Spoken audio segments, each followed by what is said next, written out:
Bizim dilimiz X dili değil. Bizim dilimiz dünya şeyinde 8. sırada kelime bakımında zengin olan bir dildir. Bir ulusu ulus yapan değerler nedir? Biz bunun farkındayız. Nedir bu değerler?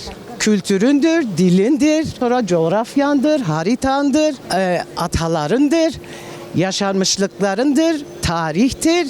Yani biz bunların farkındayız artık. Yüzyıllardır Kürt halkı üzerindeki baskılar, Kürtlere ait hangi değerler varsa küçümsemek, yok saymak öyle bir hale getirdiler ki yani bu dili yok etmemek için ısrarla, ama bakın bu da bir mücadele.